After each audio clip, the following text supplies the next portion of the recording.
Hey there friends, welcome back to my channel. It's Marie here from Nicole Designs. I get to share with you the July card kit from Spellbinders. Now this month is about mermaids and fairies and fairy tale things. It's a really fun enchanting kit. So like always, you get that little information card, you get your card blanks. There's 10 blank cards in every kit. You get a little die set, some adhesive, you get some of these beautiful gems this month, a little stamp set, some ephemera pieces, you get some chipboard stickers and some alphabet stickers and some pattern paper. Now all the kits for every month are jam-packed with all of these things that coordinate with the theme of the month, and you can see that we have some magical things to work with this month. So it's a really fun kit. Now make sure you like this video if you like this video, thumbs up, comment, subscribe if you haven't already, tap the bell for your notifications so that every month on the 1st when I try to put out a video showing the new card kit, you won't miss it. You will get to come to my channel, see the unboxing, and see what we will create. Now here is the 6x6 paper pad that comes in this month's kit. Now like always, they have 2 sheets of every pattern. They have lots of different patterns. They have some foiling on a few papers, and they are just really beautiful patterned papers. Now in today's video, I don't actually use these papers. I create my own backgrounds in a few fun ways, and I'm going to share that with you. But I do want to flip through the papers so that you get a good look at what is in this kit. There are some really beautiful papers here that I could see in a pocket page planner or a layout or something if you wanted to add some sweet little photos to those background papers. Now you also get solid cardstock in every card kit. You can use those for card bases or card layers or for die cutting, anything you want. It's always great to have those solid cardstock pieces. Now here's the little ephemera kit. I always love the little pieces that they add to the kit, all kinds of different images that you can add to your cards or your layouts, whatever you want to do. There's lots of little seahorses and mermaids, shells and starfish. There are some flowers, some fairies, little sentiment pieces here, tags and tickets, and some foiled pieces as well. So there's a great variety in this ephemera kit. And I just like to shuffle through this kit every month, see what all the images are. There's some fun little unicorns there. And once I kind of get an idea, I kind of feel for the kit, then I like to go ahead and kind of make a plan and make some cards. I also like to show you the die set that comes in every kit.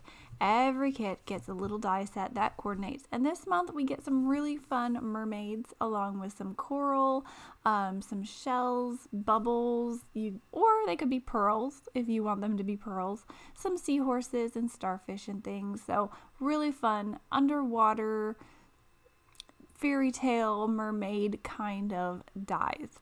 Now I'm going to cut these dies out for you so you can see them, but I'm not actually going to use the solid paper or the pattern paper for the die cuts this month. I'm going to make my own background and cut out these mermaids. I thought they needed to look colorful and fantastical, and I think watercolor just achieves that look. So I'm doing a lot of watercoloring today. I'm using some watercolor brush markers. I'm just going to squirt some on here to my mat that I'm working on top of, taking some water brushes and some clean water, and I'm just going to brush it on. I'm not being very careful with this. I want the colors to kind of blend together. That's why I picked blues and purples and pinks. They'll all blend together without creating mud. I'm just going to put them on here together. It looks like a hot mess right now, but it kind of comes together as it dries and spreads out. So my colors are kind of mixing together. I'm adding a little bit more pigment here and there where I think it needs to be darker. And I do also use my heat tool, my heat gun a little bit to speed up the drying process. And I also like to use just a old craft towel that I can kind of dab up some of that extra liquid there. Now my background is dry, but I wanted to add some shimmer, so I'm taking a shimmer brush marker and I'm adding some shimmery splatters to my background. You can't see the color very well because it's mostly clear, but it has shimmer in it. So I'm just picking some up with my brush and tapping it on. I'm letting that liquid kind of spread out. You can see how it's spreading there. And watercolor is really fun because it does this. You can add layers. And if you take a towel or a paper towel or something and blot away that extra liquid that's sitting on top, it actually picks up some of that color and you get a bleached effect. And I thought that was really fun, really pretty. And I wanted to go ahead and cut out my mermaids from this background. So I cut out my mermaids, I cut out all the other little die pieces, and I'm just popping them out of this watercolor paper. And it gives them a really fun look where they are colored with watercolor, but that watercolor is kind of, you know, moving around there. It's got some movement to it, and I just think it looks really fun on these mermaids.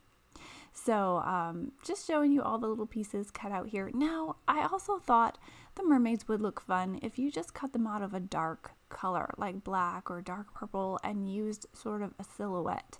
And then you could even ink blend or watercolor a background with some light shining through or something and get some silhouette mermaids. That would also look really pretty. That's not what I did today, but it's another idea of maybe something you could try. So I apologize for this next part. I forgot to turn on my camera again and record myself creating a background for my mermaids. So I missed that part of my video, but we're moving on. I'm putting the background that I made down onto one of the card bases, and again, this is just watercolor with some splatters on top. I just did a little bit, didn't cover the whole background. I just wanted that watercolor to kind of have some movement going from the bottom to the top. I'm adding a sentiment here from one of those pieces that are available in the kit. I added it on some of that foam adhesive, and I'm just going to glue my little mermaids around it. It looks like they are swimming with the ocean currents and just having a good old time.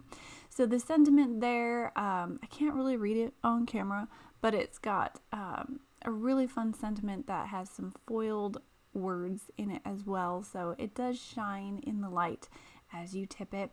And to finish off this card, I put some of those shimmery gems on there. They are self-adhesive, so I just pop them off of that little backing paper there and stick them down onto my card. So that is card number 1. I'm also going to be making 2 more cards in my video today, and I'm featuring watercolor on all of them because I thought I have them out. I love to watercolor, and let's just experiment and see what we can come up with. So card number 2, I put some water down first so that when I put my color on it, my idea was that it would spread out quite a bit. But I took a lot of this green and it wasn't spreading quite as well as I wanted it to, and it kind of became a huge green blob on my background. I was going for a lighter look, but that's not what happened. But that's okay because you can just work with what you have and turn it into something beautiful.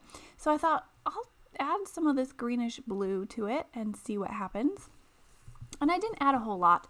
It does give a little variation of color, but it still wasn't exactly what I was going for. So I kind of, as I'm working with this, it's turning into something that I didn't see in my mind before I started, and my big green and blue now blob is getting to be a bigger blob, and I thought, well, why don't I just make this a whole background? I'm just gonna spread this out on my whole background and make a green card. So I'm just kind of spreading out this color here. I'm leaving a little bit of a border around there, like a matted sort of look. And I'm just kind of spreading it smooth now. So I'm going for more of a gradient look. So I'm putting a little bit of the darker color on the bottom, which is the top, but in my mind it's the bottom. And I'm letting it spread out. Now I also tipped it up so all of that color can kind of spread out from the bottom to the top. And I'm gonna let it dry that way. So I like how it's looking now, gonna leave it alone. I did take my heat tool and hit it for a few seconds, let it dry, and I'm also gonna add some more color on top. So since it's a big green square on my watercolor paper, I thought, why don't I turn it into a forest? Now, I don't paint trees. I don't paint really? So I thought, I don't know how this is going to turn out, but we're going to try it.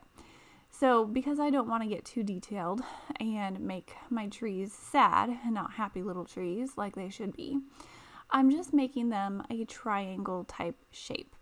And with the watercolor, it's kind of forgiving because at first I thought it looked horrible, but as the watercolor spread out a little bit, it gave those trees a tree shape without being too detailed. So I'm doing a little impressionism here. So great, right? It's looking good. So those trees are kind of blending out into the background all on their own with the watercolor, and it's kind of giving you the impression of a forest that is fading off into the background. And that's what I'm telling myself. I'm just telling myself it looks good, looks great. We're just gonna go with it. So I don't know what you guys think of my trees. Are they happy? Are they sad? Would Bob Ross be proud of me? I don't know, but I tried my best and I had fun doing it. I do love watercolor and I like seeing what happens whenever I pull them out and experiment. So because it's supposed to be an enchanted forest now, I'm adding some gold flecks, gold splatters, and I do like how that gold mixes a little bit with the watercolors and they kind of spread out there and give it sort of a foggy, little misty forest look. So I let that dry and I'm going to stamp my little fairy on it. Now this is a fairy from the stamp that's included in the kit. And I do want to stamp her to make her look like a silhouette. She is a solid fairy stamp, so I thought a black silhouette would look great. And I am putting this into my stamp platform because when you stamp on top of watercolor paper, as you can see, there's a lot of texture on that paper, and it's not going to give you a great crisp stamp on the first time you stamp it. I had stamped this like 5 or 6 times and there were still parts that were not stamped correctly. So I just took a black micron marker and filled in those areas and I called it a day. So we have our little fairy here floating above the enchanted forest and I just want to put a sentiment on top. So I'm going to grab a sentiment again from that little ephemera pack that is included in the kit. And I'm going to pop that up on foam adhesive just like I did the first card.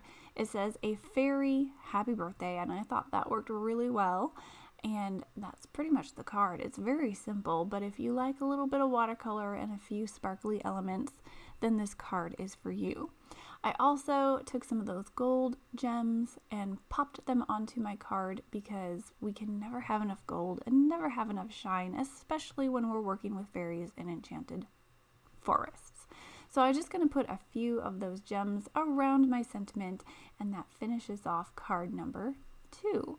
So we're going to do one more card in this video, but if you are enjoying crafting with me, make sure you tap that thumbs up and give it a like.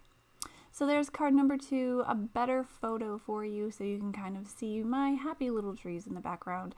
And let's make a third card. So this one I'm doing all pretty in pink here. I've got that fairy princess image and I just had to use her somehow. So I'm going with a pink theme for my third card. So I'm squeezing out some pink watercolors onto my workspace and I'm gonna blend those out similar to how I blended out my first 2 backgrounds. But I'm doing just kind of a straight across type of thing. I'm not filling up my whole background. Again, I am just doing a strip of pink going from one side to the other and I'm blending my pinks together. Now once I put these pinks together, I wasn't sure that I liked how they looked. I've got more of a warm pink here with more of a cool pink and I didn't think they were going together. So I ended up covering up that warm pink with mostly the cooler pink, but it did look okay once the watercolor spread out. Once I got some more elements on top of it, it didn't look as horrible as I thought it looked when I first put it on the paper. And this is another reason I love watercolor. It always surprises me. I think it looks horrible when I start it, and then I come back later and I'm kind of shocked at how it's not as horrible as I thought it was at first. So I let it dry. I'm adding some splatters around there. That warm pink has really lightened up, so it doesn't bother me as much as it did in the beginning. And I'm also taking some gold watercolor and splattering it on top. So that watercolor I'm splattering on there is spreading out, kind of mixing the colors together, and I'm letting it dry. And then I'm going to cover up a lot of that background that I just did with some ephemera pieces. So I'm putting some flowers around my fairy princess. I'm going to add a sentiment on here. I do add some more of those sparkly gems, and this is card number 3. So I love how you can get such different looks out of this card kit, and yet you have so many different options on what you can create with all of the things in the kit. So I finished that card front, I mounted it on some foam adhesive, and I popped it on one of the blank card bases, and there we have 3 watercolored, fantastical, magical cards from this kit. So I hope this has given you a little inspiration and a little bit of excitement for this kit. If you like this video, make sure you like, subscribe, comment, share, tap the bell for notifications, and do all the things. I will catch you guys next time. Have a great day, everyone. Bye.